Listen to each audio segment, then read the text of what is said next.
we're going to go in 5, 4, 3, 2, 1. Thank you. Good afternoon, everyone. And welcome to the Municipality of Thames Centre's regular council meeting, Monday, October 4th, 2021 at 1 p.m. I'm going to call this meeting to order. Are there any additions to the agenda? Yes, Your Worship. The agenda was amended by adding a Year of the Garden presentation to notice of motion item 10.1. Thank you. And announcements. Councillor Hunter. Thank you, Your Worship. Thank you to go out to the Thorndale Agricultural Society. Councillor Heeman and myself were there for the official fair opening and opening of the new recreation facility, the Thorndale Lions Center. And Co-President Ian Ferguson presented Councillor Heeman and myself with a picture of the original Thorndale Community Center while it was being built and when it was finished, and along with a picture of the new facility, the same as it was being built and a finished product. So that picture will be hung in the office in the Thorndale Lions Recreation Facility in Thorndale. Oh, great. That sounds wonderful. I also want to wish everyone this week coming up is always an exciting week for everyone who likes turkey. It's the happy Thanksgiving wishes I would like to send to everyone. Enjoy your holiday with your families, and hopefully we'll have good weather for this weekend. Disclosure of, oh, do you have an announcement? Yep. Sorry, through Your Worship. Today jumps off Ontario Agriculture Week with the Ontario Federation of Agriculture, just celebrating the farmers that produce our food, the industry that it employs, and the rural communities that it supports, such as Thames Centre. And so just to jump off your announcement regarding Thanksgiving, just to make sure you fill up your plates with lots of local Ontario grown food. And our local turkeys will thank you, I'm sure. So now do we have a disclosure of pecuniary interest? Councillor Heeman? Yeah, I would like to declare a pecuniary interest or indirect with regards to item number 10.1, Year of the Garden proposal. And the reason for this declaration is that the proposed public benefit would disproportionately positively impact my parents' business as it is a garden center. Okay, thank you. Any other disclosures? Seeing none. Okay, now we're going to move into a public meeting. So I have a motion to a resolution to adjourn the regular meeting in order to convene as a public meeting under the Planning Act. Look for mover, Councillor Hunter, seconded by Deputy Mayor Elliott. All in favor? Okay, so I'm going to advise that the purpose of this public meeting is to consider a zoning bylaw amendment as submitted by William Irwin, property location 3251 Cromarty Drive. And I see our planning director, Mark Bancroft, is here. So Mr. Bancroft, would you be able to provide an overview of the application and recommendation? Yes, most certainly, Your Worship. Thank you. So this application is, as you mentioned, it's for temporary use request, a form of a zoning bylaw amendment, in that the applicant wishes to construct a single detached dwelling on the property while the existing dwelling remains for up to a period of 3 years. The subject property, it's just under 2.5 acres in size, and it's situated east of Lewis Road on the south side of Cromarty Drive, and it contains a single detached dwelling along with an accessory building. The lands are designated agricultural and they're zoned for agricultural purposes as well. And yeah, as previously mentioned, the applicant is proposing to construct a new dwelling on the property while retaining the existing dwelling on a temporary basis. And within 3 years of the new dwelling being constructed, the applicant intends to remove the existing single detached dwelling. Your Worship, I've conducted my analysis, and certainly the provincial policy statement and the County of Middlesex official plan, they don't preclude a municipality's ability to consider temporary use rezoning approvals. Also, through the Thames Center official plan, it does allow for temporary uses for up to 3 years, including the proposed development, provided that certain criteria are met. And I'm satisfied that the criteria outlined in the plan has been satisfied, or it's capable of being satisfied by having the owner enter into an agreement with the municipality requiring the removal of the existing dwelling once the new dwelling is constructed. And that also includes the requirement for a $5,000 security deposit, which is due at the time of the issuance of the building permit. In terms of the agency comments received, Your Worship, from the county engineer, Enbridge, our drainage superintendent, and our director of public works, no concerns or comment has been identified. Also, in dealing with the public circulation to surrounding property owners, to date, no responses have been received from the public. So it's my recommendation, Your Worship, that the application be approved, provided the attached agreement is executed, dealing with the terms and conditions that may be necessary by the municipality. I'm here to answer any questions, Your Worship. Thank you. Thank you. Any questions? Okay. Alan, do we have the applicant available? Yes, Your Worship. William Irwin is coming in. Thank you.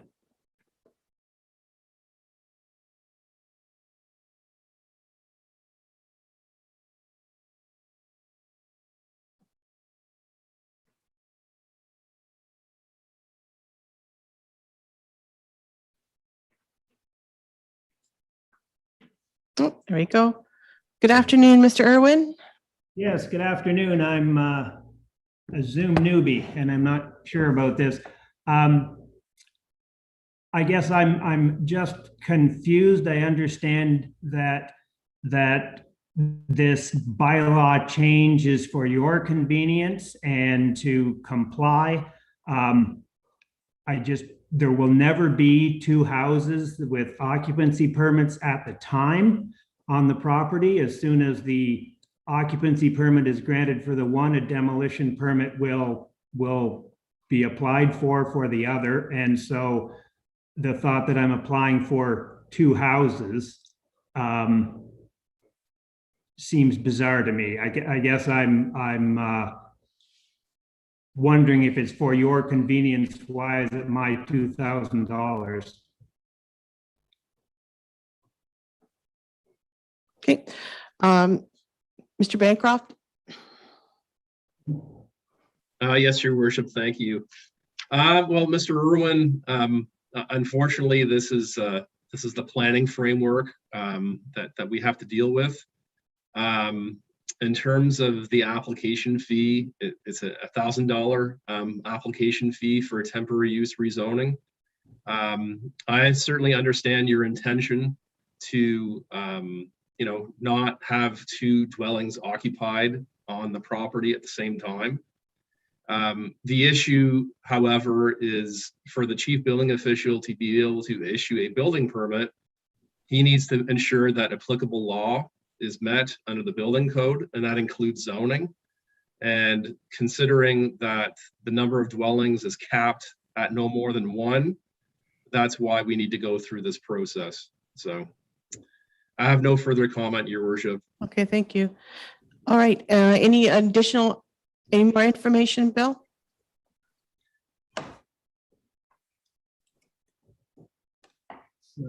I don't know how we're doing. Yes, I guess I found this process very frustrating, and it's difficult to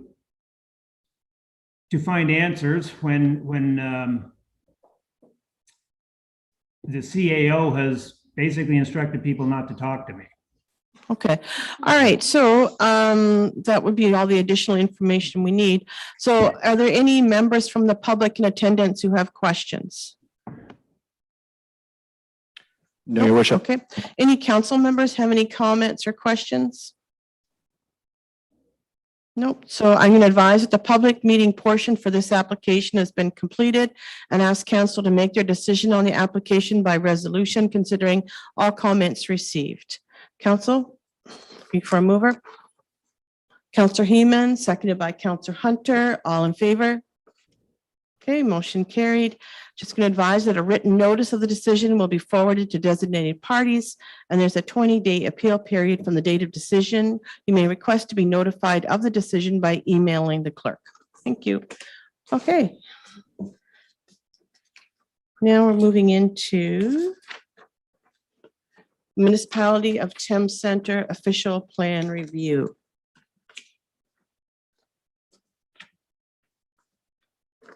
So the purpose of this public meeting is to initiate a review of Thames Center's official through the holding of this public meeting of council as mandated by the Planning Act to discuss possible changes that may be required to the plan. Any changes to the plan would require an amendment where the County of Middlesex is the delegated approval authority. At the very least, another public meeting will follow in the next months that summarizes staff findings and includes a draft amendment for Thames Center Council's consideration. So I'm going to ask the Director of Planning and Development Services to provide a presentation, including comments received.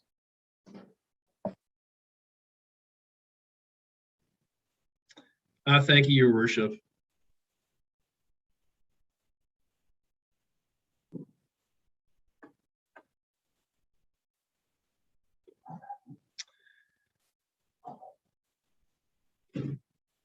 So, good afternoon, Your Worship, members of council, staff, and the public. Today's presentation officially commences the official plan review process from a public consultation standpoint. You'll notice on the slide deck on the top of the page that you'll see "Together We Grow Again," which is a play on the municipality's corporate slogan, "Together We Grow." So whenever you see those words, "Together We Grow Again," you'll know that it's the official plan review that we're dealing with for Thames Center. Next slide.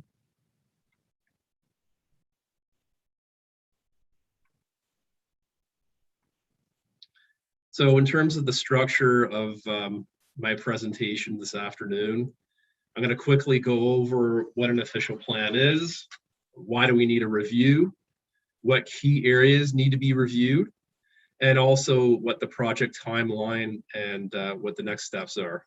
Next slide.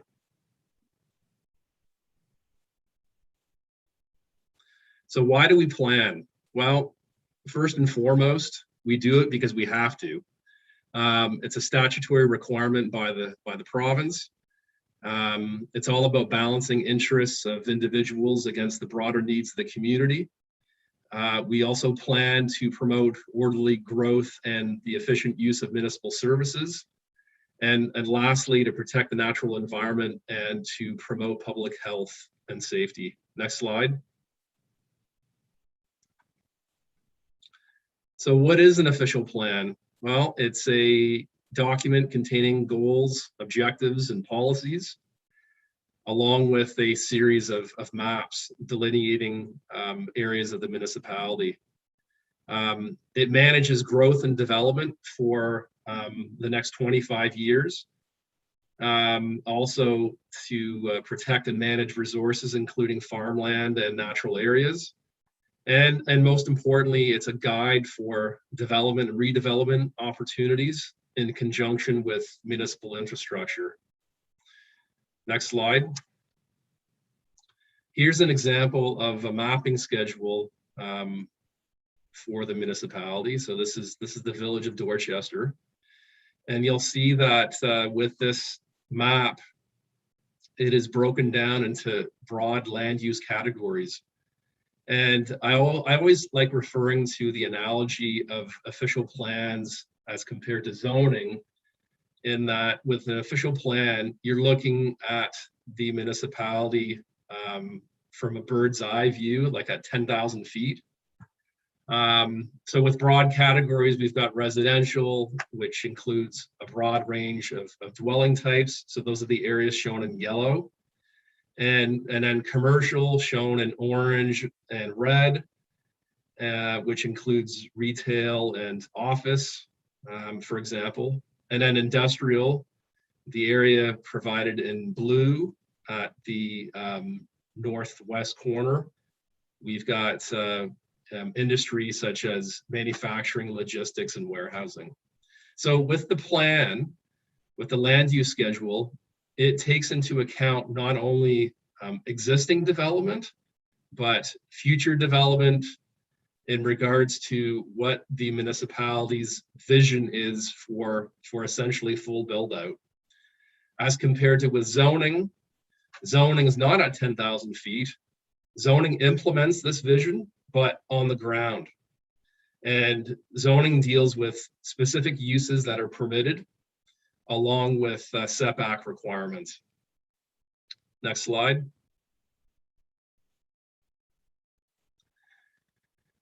So why do we need a review? Again, it's a statutory requirement by the province. Our current official plan was last updated in 2015. We need to ensure that our plan conforms to the relatively new provincial policy statement, the 2020 version, along with the County of Middlesex official plan. And we need to address concerns with the existing plan as well as new and emerging issues. Next slide. So in terms of the planning framework, the province is at the top of the planning hierarchy. So through the provincial policy statement, or the PPS, it provides policy direction on matters of provincial interest regarding land use planning and development. And it does so by focusing on three key areas. One of those areas, the first area, is building strong and healthy communities. So that's when we look at housing, employment, and efficient use of land and infrastructure, followed by the wise use and management of resources. So that includes protecting natural heritage, so woodlots and wetlands, water, along with agricultural land. And then lastly, protecting public health and safety, such as directing development away from natural or human-made hazards. Next slide, please. Moving along with the planning framework, below the province is the County of Middlesex, being the upper tier municipality. And the county plan, it was adopted by council and approved by the province, by the Ministry of Municipal Affairs and Housing back in 1997, and then further modified by the then Ontario Municipal Board in 1999. The county plan is a bit different compared to the Thames Centre official plan. With the county plan, it provides an upper tier policy framework that provides guidance to local municipalities in the preparation of local official plans and zoning bylaws. It provides a broad overview, and it doesn't address the strategic policies and those details, those intricacies that you would find in local official plans. And also, it's important to note that the county is currently undergoing a review of its official plan. Next slide. So some of the key areas to focus on as part of this review, I've broken it down into a number of categories. And these categories are not meant to be exhausting, in that if there's anything that I've missed out, by all means, this is where I encourage public consultation and feedback to make sure that we address as many issues as possible as may be required. So the first key area is agriculture. So we need to update the terminology of the PPS into the official plan, including on-farm diversified uses and ag-related uses. We also need to provide direction for on-farm diversified uses consistent with a document that OMAFRA came out with back in 2016 or so, called Guidelines for Permitted Uses in Prime Ag Areas. We also need to review minimum distance separation regulations to ensure implementation policies are appropriate. Next slide, please. Moving right along, another key area would be growth management. So as I indicated earlier, our planning horizon is 25 years, in that we are obligated to look outward for a 25-year planning horizon for growth and development. So some of the key questions that come about as a result of growth management include, is there sufficient land to satisfy our future growth needs? Do we have enough residential, commercial, or industrial land? The other question that comes to mind is it located in the right place in terms of those various land uses? Next slide. Another key area to examine would be housing. So as you can see on this slide, the source of this data is Statistics Canada, and it's an inventory of our housing stock existing as of 2016 from the last census information. So as you can see, we've got just over 90% of our housing stock being comprised of single detached dwellings, with all the other categories to follow. Next slide, please. As compared to with this slide, this provides a breakdown of our new housing stock coming on stream based on approved developments. So you'll see that there's a marginal improvement in terms of a mix of housing being proposed, with single detached dwellings again making the bulk of our housing stock that's been approved through approved plans, resting at about 87%.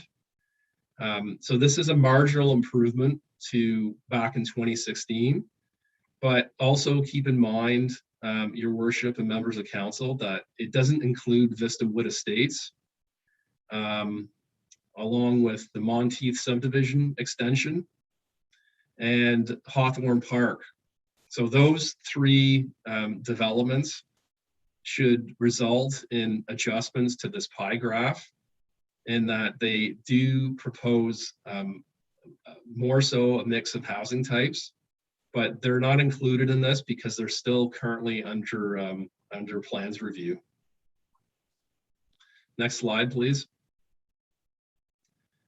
So again, along the theme of housing, we have the ability to set targets according to density or type of housing. So it begs the question, what is the appropriate mix of housing in terms of type, considering there currently is no standard in place? So for example, for low density residential, which includes singles and semis, we have the ability to prescribe a target in that, you know, at least X percent of development has to be comprised of low density residential development. And the same holds true for medium density housing, townhouses, apartments, 3 stories or less, with the ability to set a certain target. And lastly, with high density residential, dealing with apartments 4 stories or more, again, the ability to set a target. Keep in mind that there's currently no policy direction in the official plan to allow for high density residential development. That's not to say that we shouldn't consider it as part of this official plan review. Next slide, please.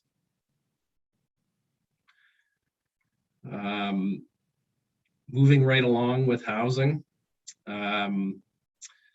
another key area in terms of our residential intensification target of 15% for new development in the form of infill and redevelopment.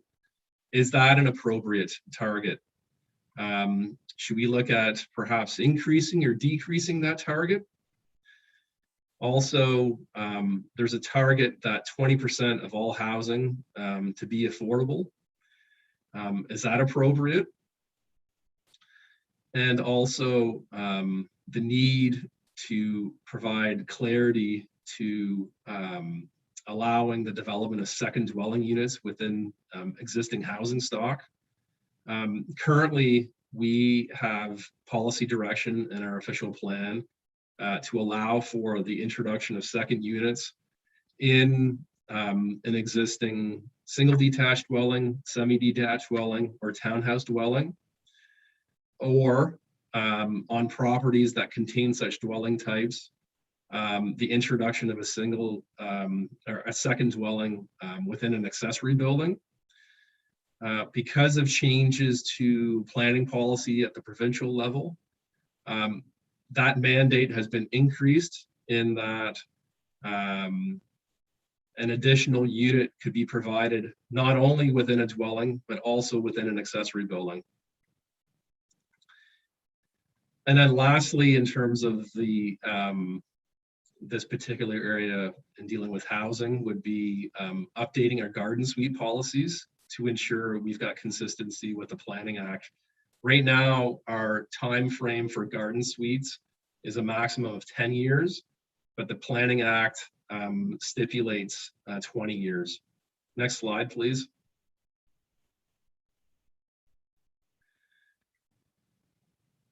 So one final area on my list in dealing with housing is the appropriateness of the criteria to support medium density residential uses. So that includes townhouses and low-rise apartments. There is criteria in the plan, but it begs the question, is this criteria too restrictive? So as noted on the slide, at least 2 criteria need to be met to ensure conformity with the plan. And one comment that I have about the criteria is that the locational criteria is not very permissive in dealing with infill development opportunities. The criteria provides enabling language, however, only in dealing with when you've got greenfield development opportunities, you know, as part of a larger plan of subdivision, where there are, you know, several acres, 30, 50 acres associated with a particular development. Only in those instances can this criteria be satisfied. Next slide, please. In terms of other matters that should be reviewed, the need for alignment with the municipality's new strategic plan. So that was recently adopted. Also, to develop policies for resilient communities and preparing for the impacts of climate change. Also, to develop policies to promote the reduction of greenhouse gases and improvements in air quality. Also, to develop active transportation policies. And lastly, removal of existing policies related to green energy projects on prime ag land. Next slide, please. So this slide provides an overview of the project timeline. So we're under phase 1. The project initiation is well underway. So we're dealing with the first public meeting of municipal council. Moving into phase 2, that will include the background research in terms of focusing on those areas that need to be addressed as outlined in this slide deck, and also the preparation of discussion papers. The third phase will deal with the drafting of the official plan amendment, including drafting some preliminary policies and drafting the amendment itself, which would be a reflection of the findings. And then lastly, under phase 4, we've got the need to go before the public again, with a public meeting along with an open house so that the findings can be presented, including refining and finalizing the official plan amendment for Thames Center Council's consideration. Following Thames Center Council, the amendment then only gets approved as a result of the County of Middlesex imposing its final approval. Next slide. So just in closing, Your Worship, I wanted to give a brief preliminary overview of written submissions that have been received to date. We've got 4 submissions that have been received altogether, and I believe those have been forwarded to members of council in advance. As recent as later this morning, if not earlier this afternoon. So in no particular order, we've got a request by Pat and Jane Elliott to expand the Thorndale settlement area. They're looking at the inclusion of an 85-acre farm, which is known municipally as 21875 Missouri Road. And it's located on the west side of Missouri Road and on the north side of Thorndale Road. Our second submission is from Phil Regari. Also a request to expand the Thorndale settlement area, a request to include a 98-acre farm located to the immediate north of the Trails at Y Creek subdivision in Thorndale. So this would be located on the east side of Missouri Road.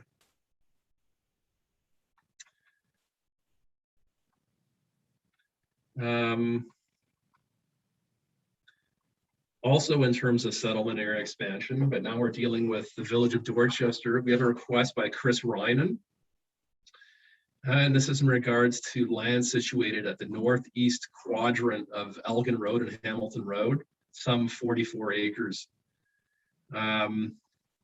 He's also requested that lands on the north side of the river in Dorchester should not be included in the settlement area boundary due to the lack of municipal services. And then lastly, Your Worship, I've got a submission from Rob Jackson in regards to 3124 Westchester Bourne. So this is on the east side of Westchester Bourne, to the immediate north of Highway 401. His lands were removed as part of the last official plan review by Middlesex County. So he is seeking to have his lands brought back into the highway commercial designation. So thank you, Your Worship, for the opportunity this afternoon to kickstart this process. And as noted on this slide, there's more information available online through one of our pages that we have created on our through the municipal website, a page dedicated to the OP review process, Together We Grow Again. And if there are further submissions that the public wants to make, we've got our contact information, both myself and Alana Cortez. And I wanted to thank Alana for assisting with navigating me through this PowerPoint presentation this afternoon. I'm here to answer any questions, should there be any, Your Worship. Thank you. Thank you, Mr. Bancroft. And it's an exciting day. It's the beginning of this process, which we know will take quite a lot of time, and there will be a chance for everyone to have their opinions looked at and discussed. So now I think, Alan, if I'm correct, we have some people in attendance that are wishing to make comments. Yes, Your Worship. Delia Reach. Reish, okay. Okay, so next we have Delia Reish.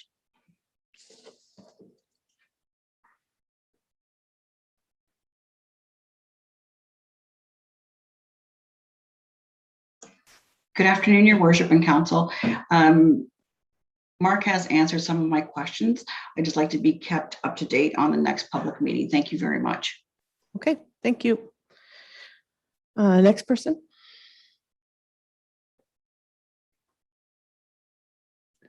Your Worship, Phil Reguri. Okay, welcome, Phil.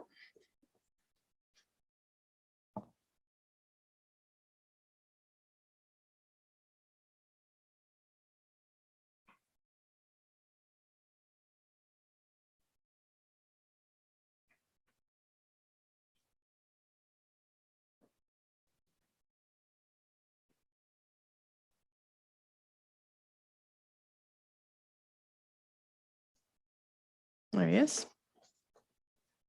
Great. Just have to unmute yourself, Phil, when you're ready to talk. Sorry, I have someone helping me because I'm a very big newbie at this as well. So I apologize to everyone, the council and staff. It's all right. Even people with the acquired Zoom skills seem to struggle now and then. So it's always a learning experience. Thank you. On behalf of Celia Limited, we have prepared a small presentation that we'd like to share with members of council and staff as well. So could we do that? Yep, go right ahead. Thank you. And I'll answer any questions after. Okay.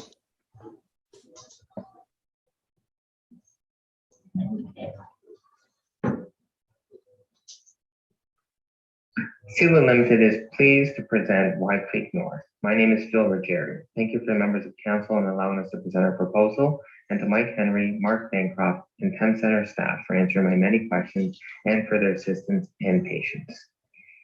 In this presentation, we will provide a request for development, supporting documentation, benefits to Thames Center, and how our proposal fills a major need for Thorndale. As you're aware, Celia Limited owns 39.7 hectares north of the settlement area boundary and directly adjacent to trails of White Creek subdivision, abutting existing developed and fully serviced area of Thorndale. The master plan will offer 7.98 hectares of treed woodlot, further enjoy extension of walking trails from the south, give a mixed variety of homes, from starter homes, active retirement homes, and retirement residents, and a progression of various size lots. The inclusion of the White Creek North lands can be done if it is recognized there is insufficient lands available for future development within the settlement area, or by way of a settlement area boundary adjustment. We're asking council and staff to consider both options.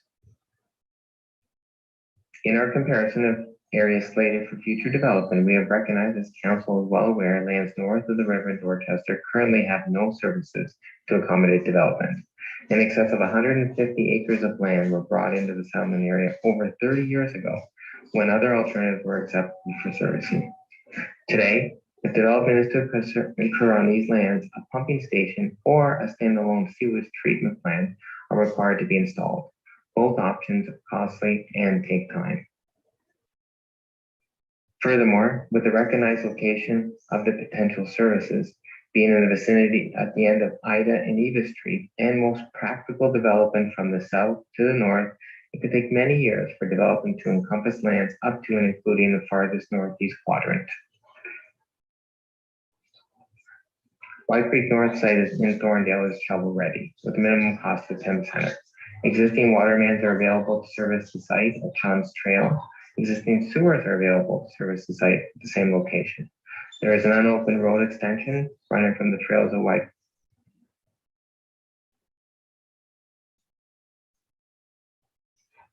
What happened?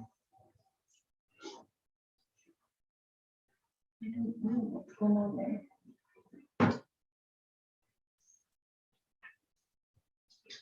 Stop share. Go back.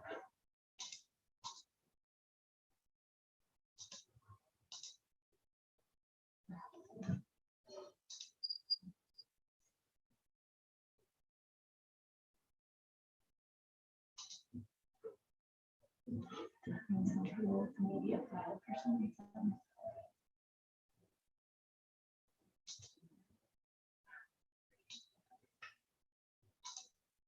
What? I don't even know about presentation.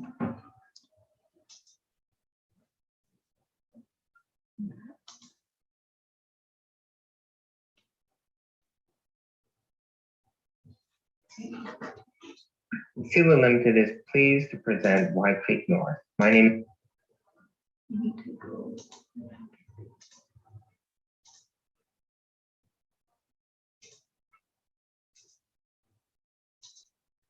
You know what, where it left off. Go back a little bit. Go back. There's probably somewhere in here. Yeah, right. Back a little bit, just a little bit. Into the subject site, allowing for road work to be extended. Everything is ready and available now to proceed. As mentioned earlier, the master plan has a total of 39.7 hectares of land. We are requesting a considerably reduced amount of land to be included in the settlement area, from 39.7 hectares to now 12.06 hectares.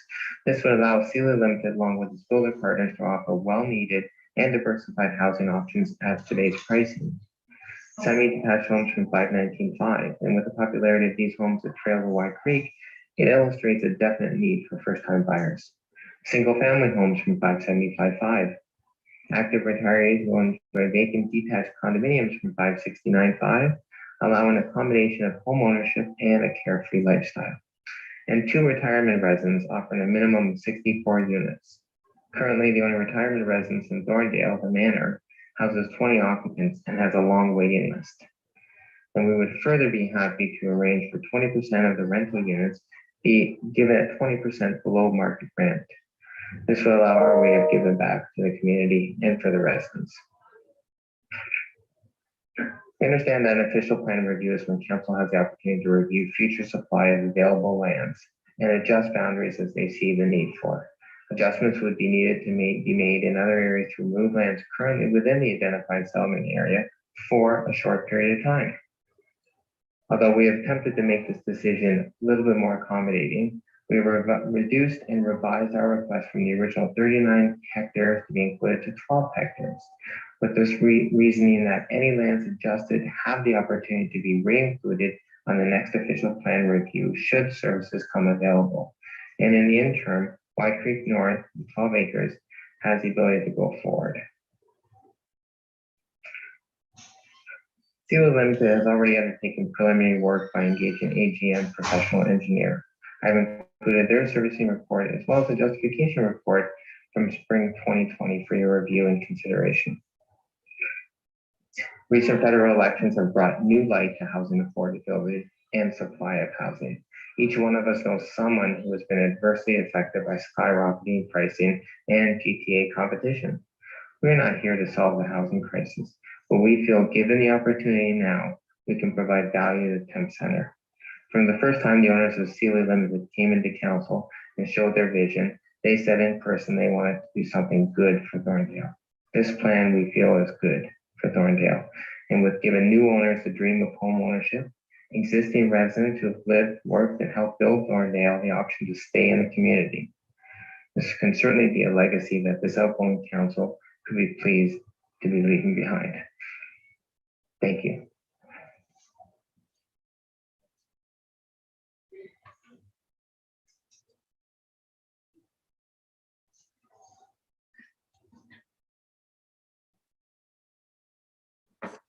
Thank you, Mr. Ruggieri.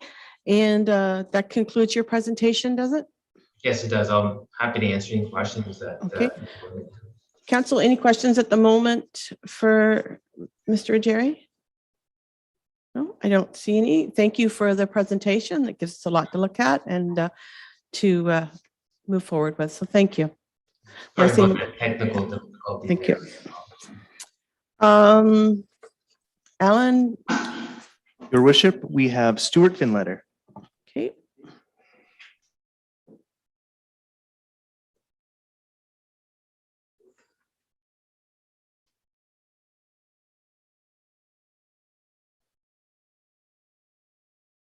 Oh, okay, Stuart. Yes, thank you, Your Worship, and members of council. I don't have anything further to add at this point in time. I do represent a number of landowners in Thames Center who have got vested interest in this process, and that's why I'm sitting in. But I don't have anything further at this time. But again, I would like to be just kept informed of any public meetings or open houses that do take place over the course of this this process. So thank you very much. Thank you. Alan, next person. Your worship, William Irwin. Okay. All right, Mr. Irwin, whenever you're ready. Unmute yourself.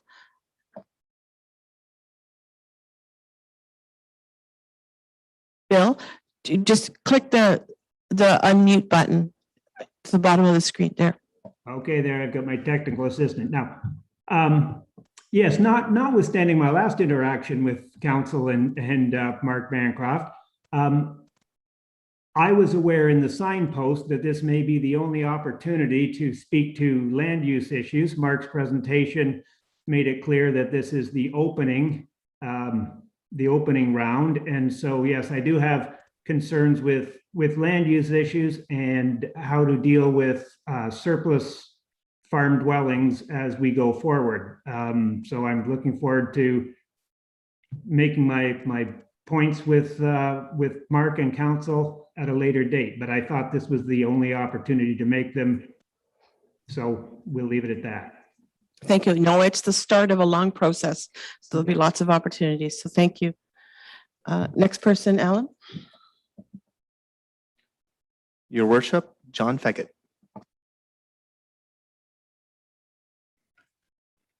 We're still talking about.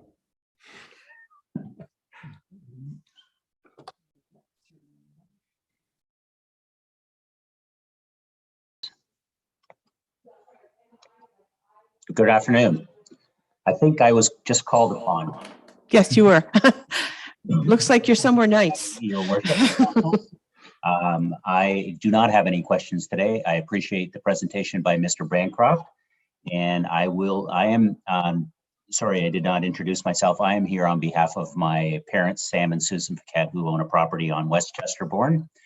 So I am interested in the process, and I will be following up in the future. Thank you very much. Okay, thank you.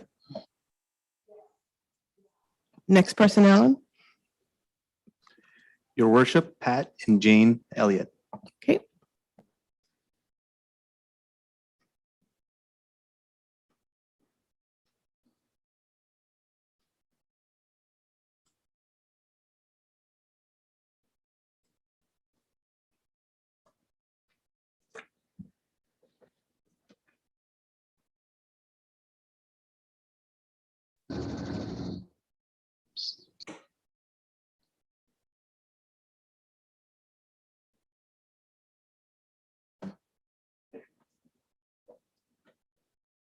Oh, there we have. Good afternoon, Jane. Just unmute yourself. Unmute. Can you hear me now? Yeah, Sorry. we're good now. Thank you, Your Worship, and Mark Bancroft. I just want to thank you for the report, and we have no questions at this time. Just want to be kept informed of the process and the meetings. Thank you very much. Thank you. Alan, anybody else? Your worship, Crispin Colvin. Okay.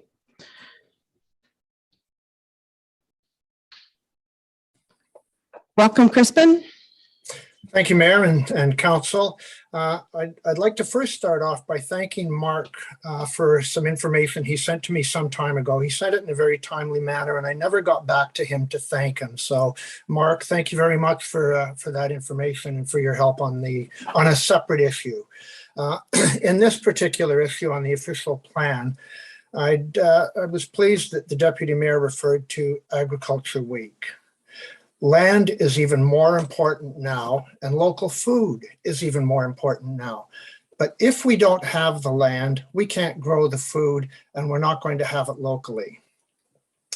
There are only 8 countries in the world that are self-sustainable in food production. Canada is one of those 8, and we export food. The rest of the world relies, other than a few smaller countries, on importing food.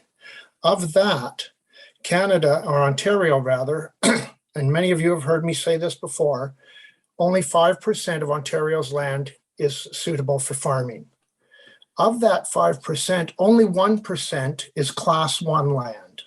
And that's what we're sitting on in Middlesex County and in Thames Centre, primarily Class 1 land. There are some other classes, but primarily Class 1. Southwestern Ontario. In Canada, just as an aside, only 7% of Canada's land mass is suitable for agricultural purposes. That is an extremely small amount of land to feed a burgeoning population in the world. So I would like to challenge Thames Centre to be a leader in a totally new direction. Some of the presentation that Mr. Bancroft made and some of your people that are interested in developing land I did a very quick number crunch. I think it was in the neighborhood of 350 acres that is being asked to be taken out of production and into housing or commercial uses. We're losing 175 acres a day now. Can we afford to lose another 350 acres or more in Thames Center? And I challenge you to say the answer is no. So I'm saying be a leader in land preservation. Protect the habitats that we protect as agriculture, protect the wetlands that we protect in agriculture. And we add value in management of water and climate mitigation. We sequester carbon. Housing doesn't sequester carbon. That's just one area of the climate battle that agriculture works in. Intensification of existing land is what the direction you should be going in and looking at. And I was pleased that Mr. Bancroft's presentation referred to intensification. And I was also pleased that his presentation said, consider on-farm diversification. Those uses are value added to agriculture and are value added to your community, to our community, and to my community. And those are the types of things that are encouraged by OMAFRA to be doing. Value-added agriculture is something we should all be looking at. And perhaps there's no better example than Heman's when you look around your own council chamber as somebody who has done value-added throughout their careers. You also touched on the MDS. That's very important to agriculture as well, because every change to minimum distance separations can impact an agricultural operation, whether it's a livestock operation or a greenhouse or any other aspect of agriculture. So be careful what you put and where you put it. It needs to be watched. And what you have to ask yourselves as you go through this process is, what do you value? What do you put in terms of the value on food? What do you put on the value of the open space that agriculture provides? What value do you put on food production? What is the most important aspect of land use in Thames Center now? And what is your view of the most important aspect and best use of land in our community? Is it food, or is it housing and commercial and industrial aspects? The fallacy we find ourselves in as a community is that we often say, oh, we have lots of land. We don't. We have lots of land, but we don't have lots of arable land. We don't have land we can use to grow food, fiber, and fuel. That is our weakness. And unless communities like Thames Center become leaders in a totally new and different direction and look to preserve land and look to preserve food production, our next generations, my grandchildren, my great-grandchildren, will be looking to import food from other nations. So I'm asking you to please be leaders in land preservation. Where you need to build, make it intense buildings, make it intensification, use what is there. Try to look at land in a totally different concept instead of looking at it as, what can we build on it? Because once you build on it, you lose it forever. So I would ask that you please keep me informed, and the OFA and the Middlesex Federation, in terms of where you're going on the official plan. And I would look forward to either answering some questions, or alternatively, I would certainly be prepared to make another presentation at a later date. Mayor Warwick and Council, thank you for this opportunity. Thank you, Crispin. As always, interesting topics and lots to think out. So thank you again. And I'm sure we'll be talking many times before the end of this process. Thank Great. you. Any other members, Alan? No, Your Worship. Okay, so at this time, I'm just going to ask for a 5-minute recess before we proceed. Councillor Hunter, seconded by Deputy Elliott. All in favor?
Great.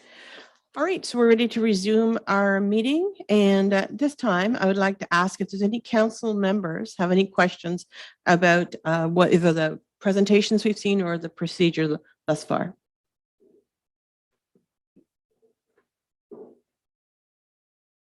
Seeing none? Okay.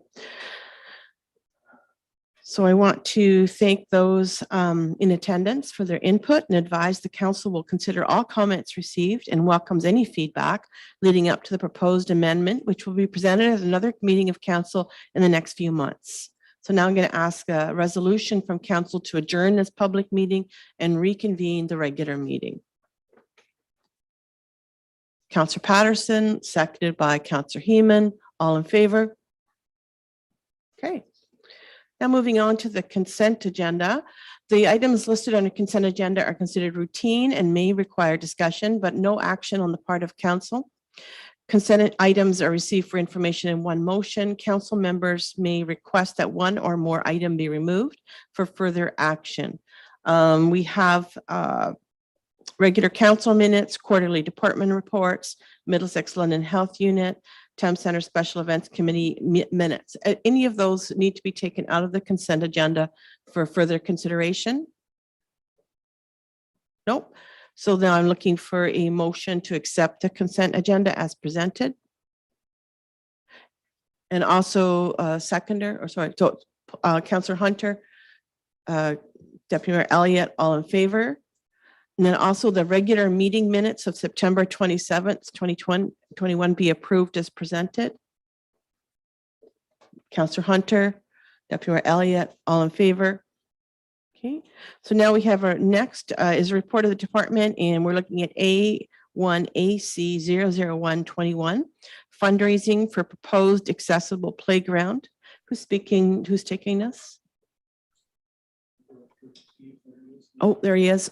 I'm looking around the room, but I should actually be just looking straight ahead at me on the screen. So welcome, Director McDonald, and whenever you're ready, go ahead and start.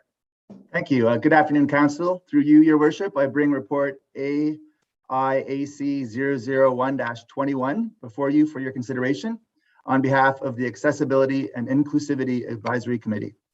The purpose of this report is to seek council approval, which would then allow the Dorchester Dream Park Committee to begin officially fundraising for the proposed accessible inclusive playground that council will be considering as a part of the 2022 capital projects list.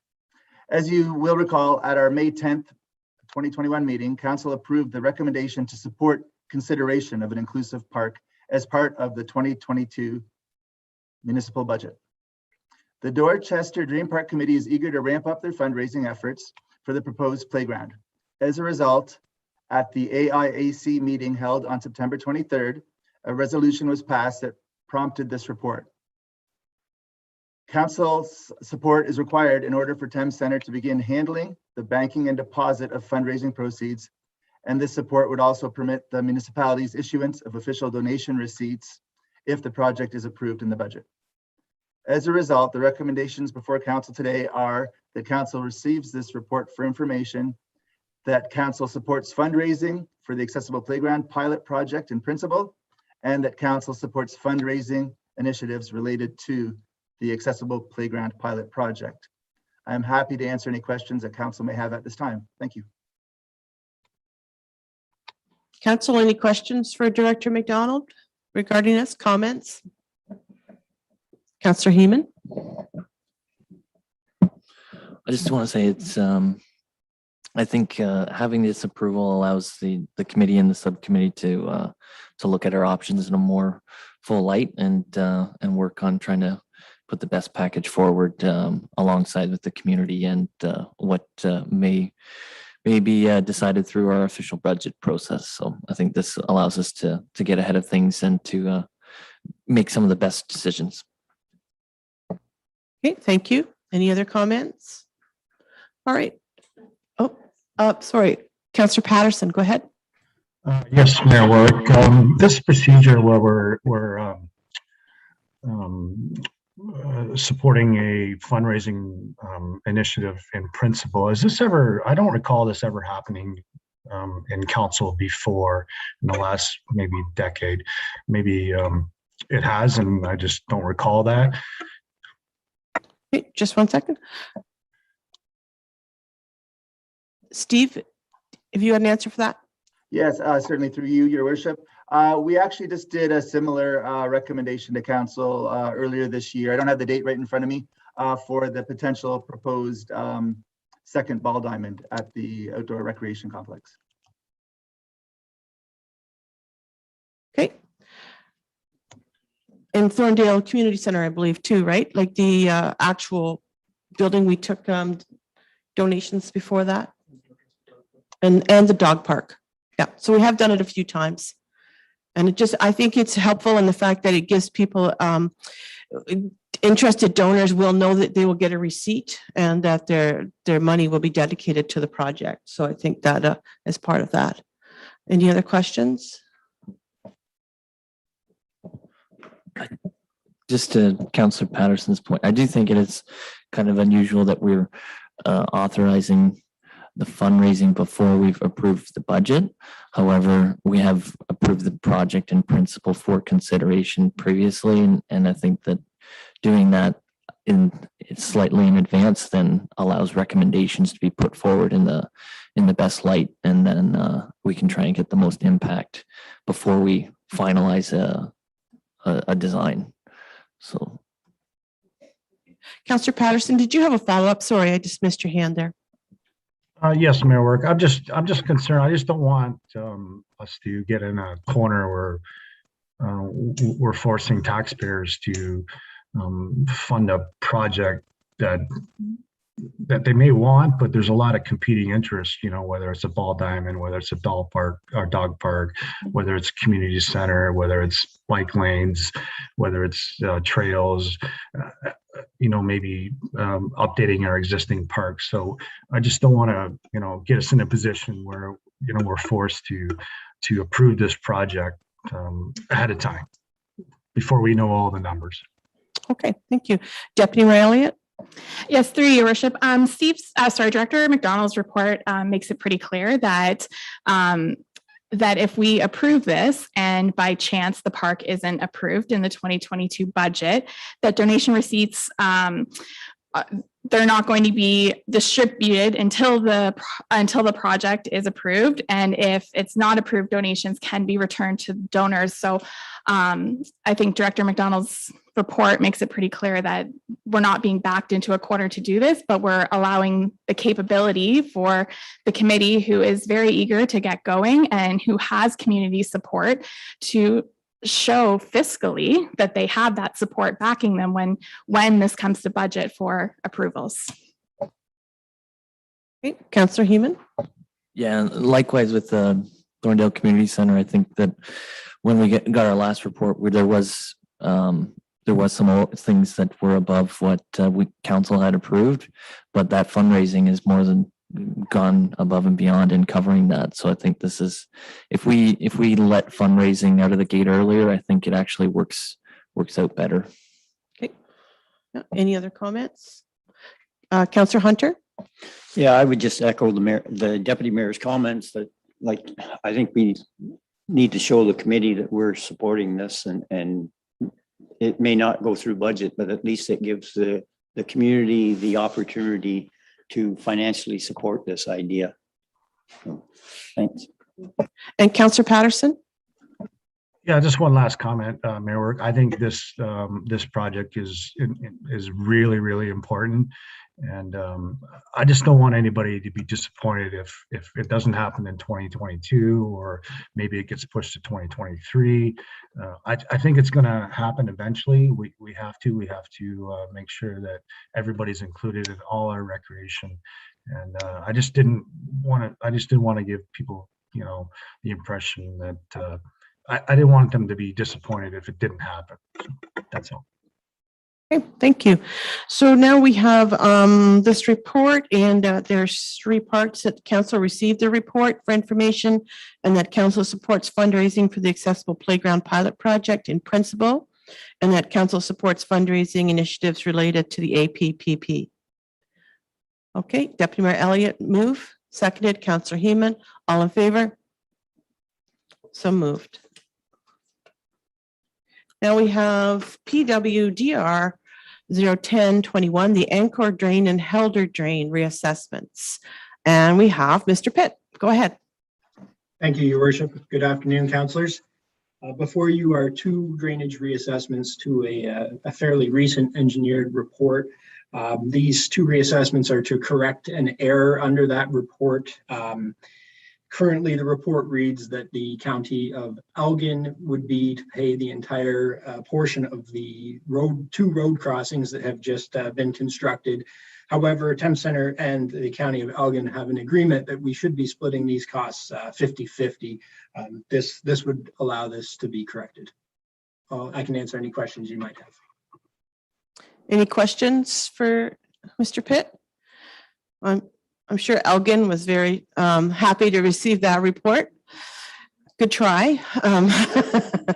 Okay, and a move to accept the reassessment. Councillor Hunter, seconded by Deputy Mayor Elliott. All in favor?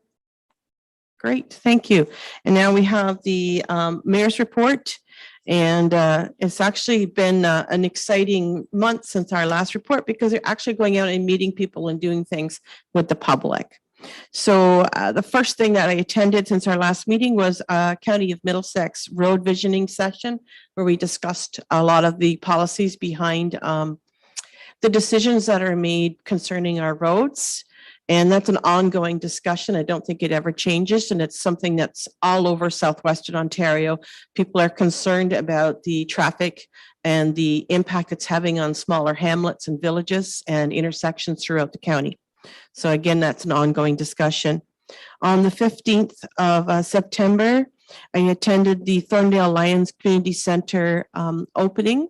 And that was the official opening. And I just want to thank staff for organizing a great event. And it was wonderful to see so many people there that day. It was a beautiful day. And I know that I don't think it could have gone any better. So thank you.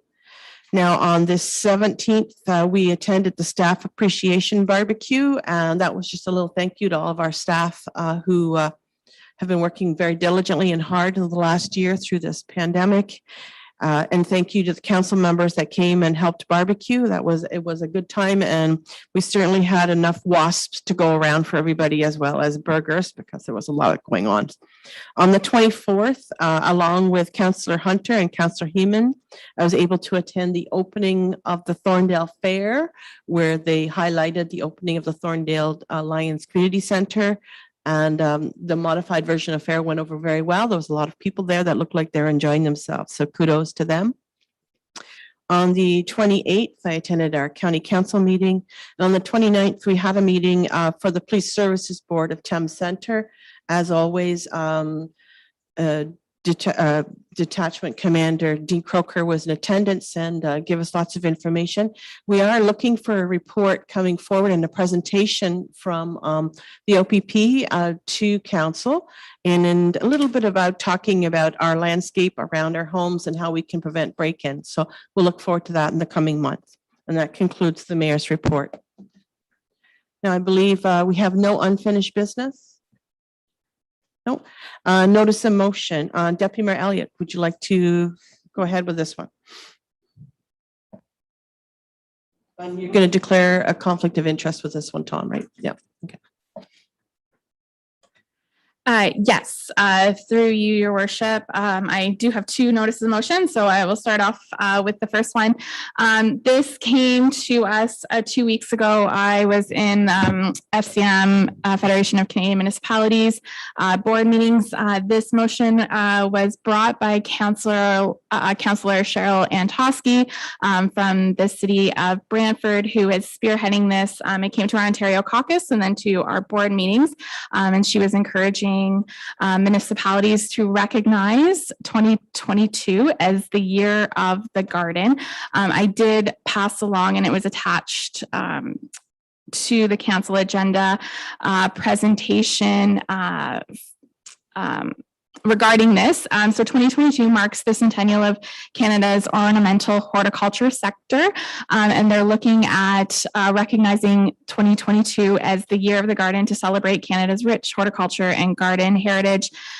celebrate our vibrant garden culture, and create the legacies for a sustainable future. So my motion is, whereas the Year of the Garden celebrates the centennial of Canada's horticulture sector, and whereas gardens and gardening contribute to the quality of life of our municipality and create safe and healthy places where people can come together, and whereas gardens and gardening have helped us face the challenges of the COVID pandemic, and whereas the Year of the Garden will highlight and celebrate the most important contributions of our local gardening organizations and horticultural professionals and businesses, and whereas Communities in Bloom, in collaboration with the Canadian Garden Council, invites all municipalities to celebrate the Year of the Garden.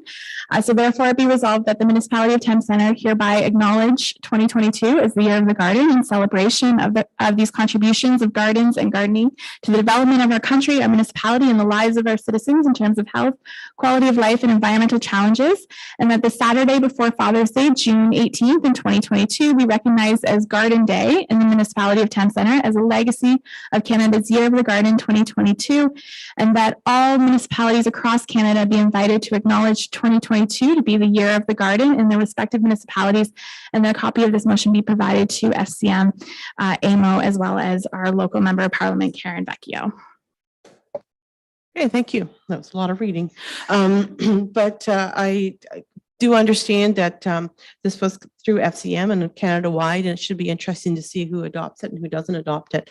All right, so council, a motion on place. Deputy Mayor Elliott, seconded by Councillor Hunter. All in favor? Okay, so be it.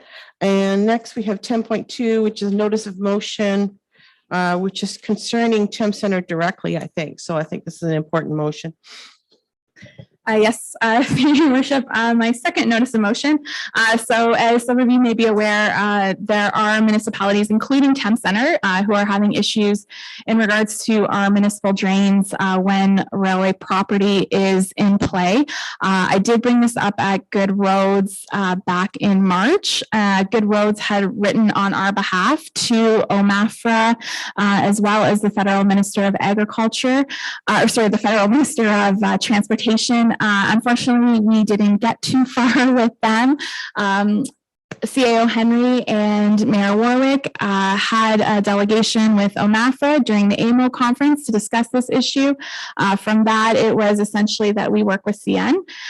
So last week, Good Roads, Thomas Barakat, our manager of policy, had arranged a meeting with Thames Centre and CN Railway to discuss this issue. We also invited the CAO from Southwest Middlesex to join us on that meeting. Essentially, where we got was CN is not paying for their assessments for municipal drains. Their belief is the Drainage Act is a provincial jurisdiction and they are federal, and therefore they do not have to obey the Drainage Act. And so essentially, and in CN's words, we're at an impasse because we can't start construction until all assessments are agreed upon, and so we can't start construction on these projects. So Good Roads is continuing to work on this with us. I've also brought it up to FCM. We have a new rural caucus chair, and I brought this issue up to them as well to look into how FCM can get involved. Our next steps is Thomas at Good Roads is arranging a meeting between CN, Thames Centre, and OMAFRA.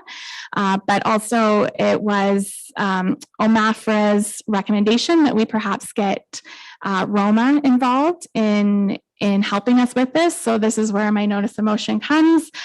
So to read it, whereas in the past, National Railways have financially contributed to all municipal drainage projects which impact railway-owned property, however, have recently taken the stance they are no longer financially obligated to these projects as they fall under federal jurisdiction, leaving municipalities with no compensation for projects undertaken on national railway-owned land.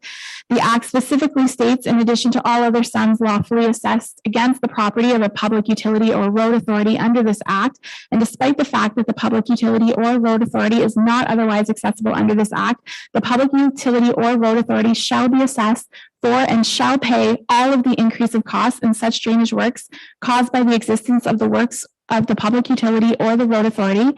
And in that act, railways, however operated, is defined in the Drainage Act under the definition of a public utility. And whereas the Drainage Superintendents of Ontario, there is currently 55 outstanding projects that have been invoiced to railway companies collectively, totaling over $850,000 in which Ontario municipalities have not been compensated for. And whereas the above total does not reflect any current or potential projects underway that impact railway-owned lands, therefore be resolved that the Municipality of Thames Centre Council direct the CAO and mayor to draft a letter requesting the assistance of the Rural Ontario Municipal Association for advocacy on this topic, and that the motion be sent to Graydon Smith from AMO, Robin Jones, Chair of Roma, Joanne Vanderhayden, President of FCM, Dave Burton, President of Good Roads, Robin, and I can never pronounce his last name, but he's the Rural Caucus Chair for FCM, to Omafra, the Minister of Transport Canada, and as well as Jeff Urick, Karen Vecchio, and the Warden of Middlesex County. And that was a mouthful, but I think we get the idea of what we're going with that. So any questions concerning that? Councillor Patterson? Yes, Mayor Work. So is the railway, is their position that they're not a public utility? Is that what I'm hearing? This has been an ongoing discussion and an interesting one. I'm gonna let CEO Henry answer this question. Thank you, Your Worship. Through you to Councillor Patterson, thank you for asking the question. We asked that very question of the railway. The question that came from my mouth was, so are you telling me that you are not a utility? And their answer finally was, we are not a utility, which I then exclaimed that then therefore they are a landowner. So either way, they don't get out of this, as far as I'm concerned. Deputy Mayor Elliott? Yeah, and maybe I'll just just to add to CAO Henry's point, there is under the Drainage Act, either utilities and landowners are both financially responsible. So it doesn't matter what CN at the end of the day describes themselves, they're financially responsible under the Drainage Act. It's just they don't believe at all they have to follow the Drainage Act. Yeah, and what happens to landowners when they don't pay? Through Your Worship, their land is put up for sale. Yes, through exactly. taxes. So it should be interesting to see what happens with that. Okay, any other questions? Nope. Okay, motion, Deputy Mayor Elliott, seconded by Councillor Patterson. All in favor? Okay. And that's passed. No new business, no closed session. We have some bylaws, 3 bylaws, and they can all be adopted as presented unless anybody wants to pull one of those bylaws. No, okay, mover to accept the bylaws then. Councillor Hunter, seconded by Deputy Mayor Elliott, all in favor. So our next meeting is Monday, October 7th, 2021 at 9 a.m. I assume we're meeting here for this meeting? Yes, for October 7th. Yes, yeah. Out here, okay. And Councillor Patterson?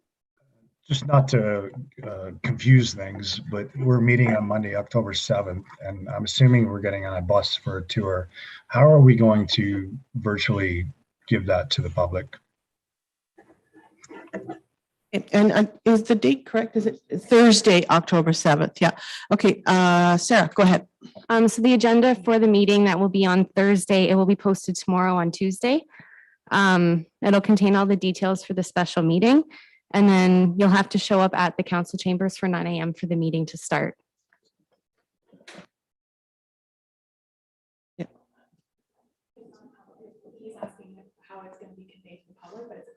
Oh, right. Sorry. So yes, it is. It's not a public meeting because it's a special meeting of council, but the first part will be streamed. Does that somewhat clear it up, Councillor Patterson? Yeah, as long as we're following procedure. I just didn't know Yeah. what portion was public and what was closed and how we were going to facilitate that. Yeah, usually we do have those tours at the beginning of a term of council, just to let all new people on council be familiar with the different things that we have happening around the township. But I think this one is, preparatory for budget consultations, and it's helpful to go out there and see exactly what's happening. So that's the meaning of that. Okay, any other questions before I move on? Okay, motion to adjourn then? Okay, Counselor Hunter, so moved, and Deputy Elliott seconded. All in favor? So at 2:24, we are adjourned. Thank you.